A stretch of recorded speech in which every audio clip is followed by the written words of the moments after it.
Yeah, yeah, that's good. All right, you about to start? You started? Okay. So, guys, we're here at GALAXYCON New Orleans 2025.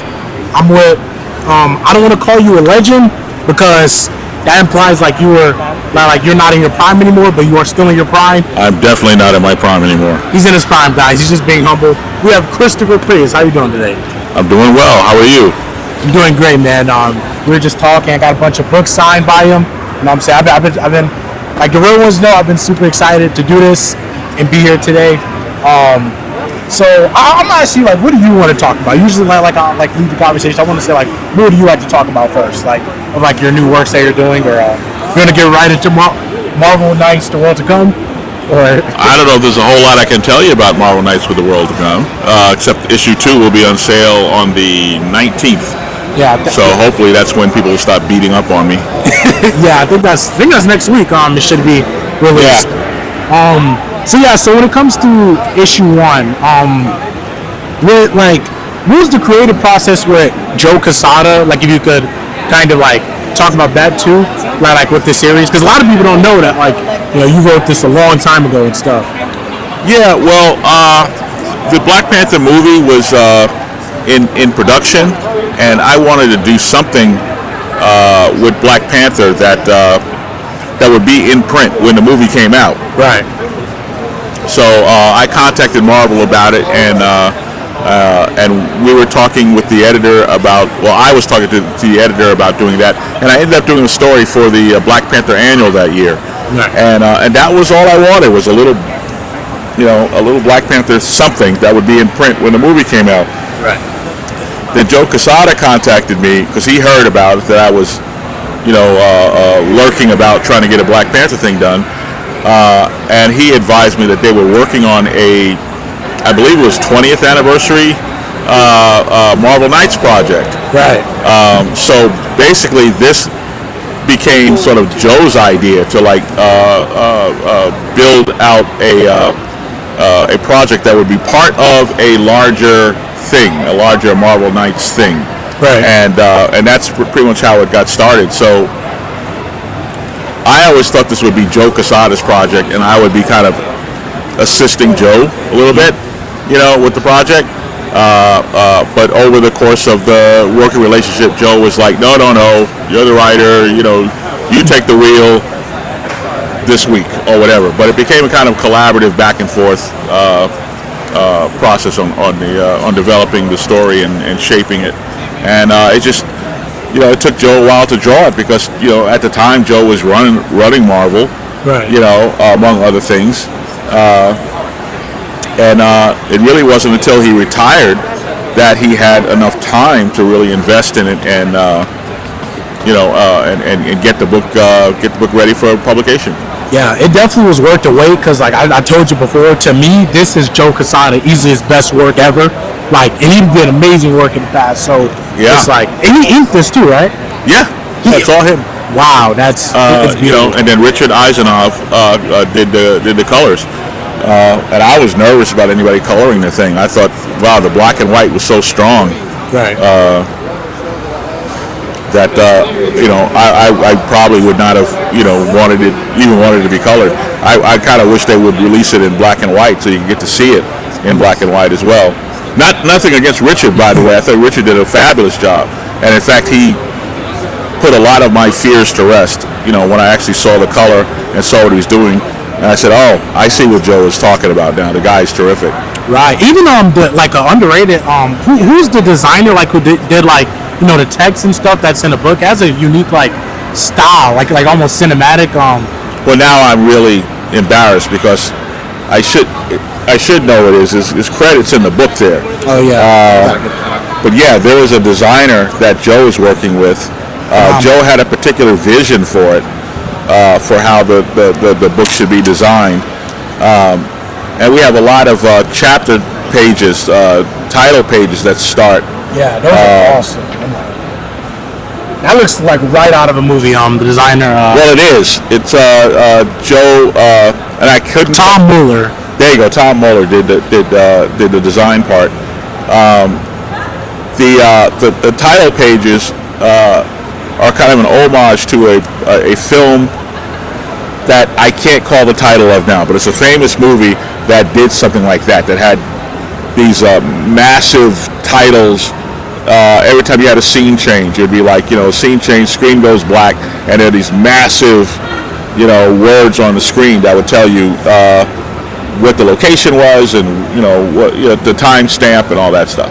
Right, and we see that a lot of your own books, like with like the black dog, black panel, like yeah, it's called a title card. Right, yeah, it's like taken from Frasier. Well, Frasier's taken it from a lot of the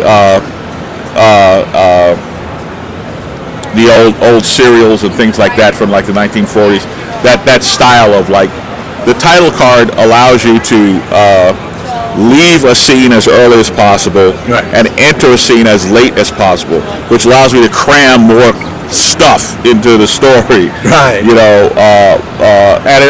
And by adding like a humorous title or an ironic title to the scene, it sort of sets the tone for the scene.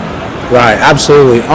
So a character I really want you to. Well, in your past interviews, you said like you said we're gonna be tired of you, like in the next couple of years. Pretty much, yeah. So I'm curious. I know you can't say it, but say it like where you can. But it's like we know you had an image book that was kind of like leaked, like that was supposed to be public. But we know you have an image book. But I'm curious, like, is there anything like, is there a project in the works with the Big Two that you get like is there? There's always something in the works somewhere. Okay. Yeah. But it's just like the movies where stuff has to go through a certain level of production, administrative, hoops that things go through. Right. So it moves through an approval process till it gets what's called a green light. Right. And once you get a green light, then you get to start work on it, and so forth. And then at some point the publisher will announce it, and but yeah, I think unannounced projects, it's bad for me to even announce them or not so much announce them. I really don't feel like I would ever announce an unannounced project, but it's at the point now where publishers don't even want you hinting at it, don't even want you to mention that, wow, that we got something going over at Big Cookie Comics, so I just don't want to get myself in trouble. I just rather not talk about it. Of course. I will say, like, I've been campaigning for years. I really want you on Daredevil. Like, and I know you want to be on Daredevil. Yeah. Yeah. How about that? Me too. Yeah, because you said, well, first of all, you said, like, back when Marvel Knights launched, like, you wanted to do Daredevil. You thought you were going to do Daredevil. Yeah. But I didn't get Daredevil. Right, but we got Black Panther, which I think is still, I'll take Black Panther. But I noticed, like, in a lot of interviews, like, you're always like, no shade to, like, CW, but it's like, I don't want to write CW, Black Lightning or Hero Legends of Tomorrow. I want to do Netflix Daredevil, and I'm like, no, I'll throw shade at CW. I mean, I think what I said was that there are two different approaches, as I see it, at least two different approaches to handling superhero material, and one is like the CW's Legends of Tomorrow, right, and one is Netflix Daredevil. And just my personal preference, I tend to be more Netflix Daredevil than it's not really casting shade on him. Oh, no, I said no shade. Yeah, no, I'm just saying. Oh, okay. That's just not my personal preference. Right. I kind of like, Matt Reeves, the Batman. Yeah. As opposed to, Joel Schumacher, Batman and Robin. Right. So it's just a matter of personal preference. Yeah, absolutely. Yeah, and it's interesting how you could take like Superman Lost, like who's like that's like a big I mean the book's literally him in space, a lot of it, but it's like you get grounded into like humanity, like emotions and stuff. Like it's really good. That's what makes your story so. Yeah, well, the story really is about him being home. It's right, about him having experienced a traumatic event, as many of us have, and he realizes that his whole life that he has kind of taken for granted has kind of slipped out of his hands. Right. And the story is, how does he get that life back? Right. Yeah. Like Lois, like telling him to breathe and stuff like that. Entire pages, like it's really good. Yeah, I think that and that's all in the hands of my artist Carlo Pagulayan. You have to realize when I'm writing, I'm not telling you a story. I'm telling my artist a story. My artist is telling you the story. So it's like this game of telephone. So sometimes I might get criticized for, well, I didn't understand this story. And maybe the criticism is legit, and maybe it's just a matter of how the artist interpreted it. Because it's the same writer, and you'll have two different books, and one book will be really accessible, and one book will be like a head scratcher. So it really depends on how the level of visual storytelling skill that a particular artist or writer might have. Right. No, absolutely. So like in the past interview, you also talked about, which I brought up earlier, like how you were pitching like a Batman versus Black Panther.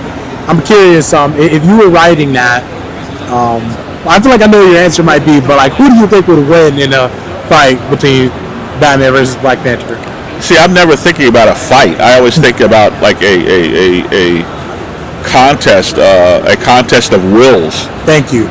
Between the two characters, and what makes it difficult for any two characters, but especially those two characters, right, is that Black Panther, they're both these expert strategists. So we have two people who are, that's what the characters are renowned for. So it would be a nightmare to write, but I would enjoy the challenge. That would be a great thing to play with. Yeah, absolutely. Zero, the series Zero, it's so underrated. I love that entire book. What do you ever think about, and obviously, it's getting, like the feature that's in development with, GU and the 50 Cent. What do you ever think about, though, like doing a sequel? Like, has that ever crossed your mind, like doing like a sequel to that, or? No, to be honest with you, it wasn't a good experience for me. Right. I think, we may do a sequel for it, but we're trying to get the creative approach for the, for the film or streaming or whatever it ends up being. Right. We need to get that nailed first, because I wouldn't want to have a retooled version of Zero in a comic book, and then the TV people or the movie people decide to go a different way. Right. So let's wait till that all settles out, and then take a look at it at that point, and try to do something that is compatible with whatever we're doing in the mass market.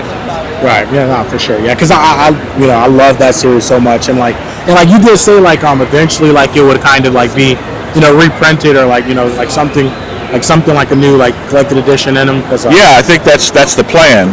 But like I said, again, I want to wait until we have our creative on the other end up and running, and then it would make sense to start to package the old stuff, to launch some new stuff. So we just have to kind of be patient. These things sometimes things happen very quickly, but most often a lot of these films and things and even TV shows, they creep along through through the process, and the sequence of superhero movies that have failed have kind of spooked Hollywood. Yeah. So that slows things down even more. Yeah, no, for sure. I really I miss your Black Adam series, and I know you say you miss writing it, because yeah, he was fun. Yeah, because we have not seen.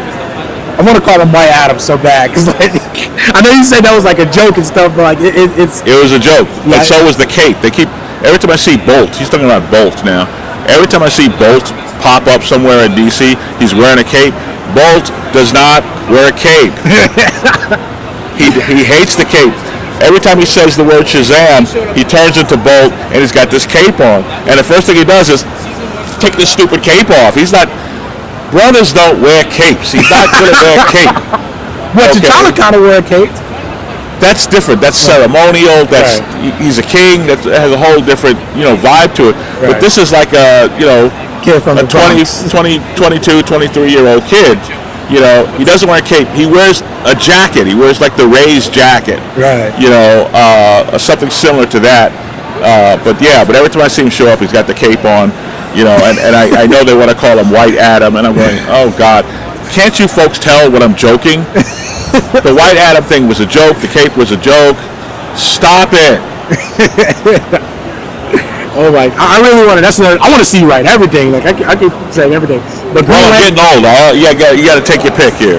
Right. I want to see you do Green Lantern though too. Like, which Green Lantern would you want to write? There's only one Green Lantern. It's Hal Jordan. Ugh. You know, and I think that over the years, people have lost their way with their character. They either can't make him interesting, don't know how to make him interesting, don't know how to write the character or whatever. So it's easier to write Guy Gardner. It's easier to write Kilowog or Tom Array or whatever. People who have quirks or weird speech patterns or things like that. Because writing Barry Allen, writing Hal Jordan, that's hard. Right. So let's just let's kick them to the curb, and let's make Hal Jordan just one of many Green Lanterns. There's one Green Lantern. It's Hal Jordan. The Green Lantern Corps was created as a support part of the supporting cast of Green Lantern. They're the Greek chorus. Making Hal Jordan, reducing him to just another Green Lantern. Yeah. It just waters down the franchise. Yeah. And I think it's just. I think it's kind of irresponsible. It's not the thing you really want to be doing. And they've gone so far with it. There's like 12 human Green Lanterns now. Yeah.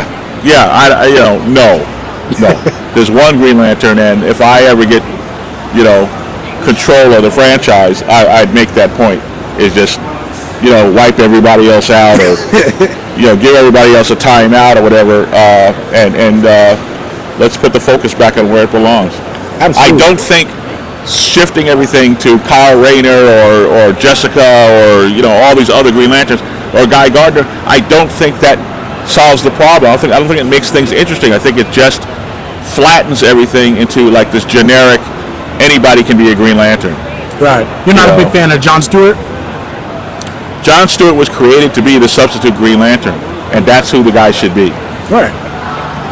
So that other than that, I think it's fine. But I think just having all these folks running around with a green ring, it just completely just waters down the franchise. Yeah. Speaking of like like your book Entropy, like it's kind of like adjacent to Green Lantern. Like you said, like your tagline for it was like you said a Green Lantern meets Breaking Bad.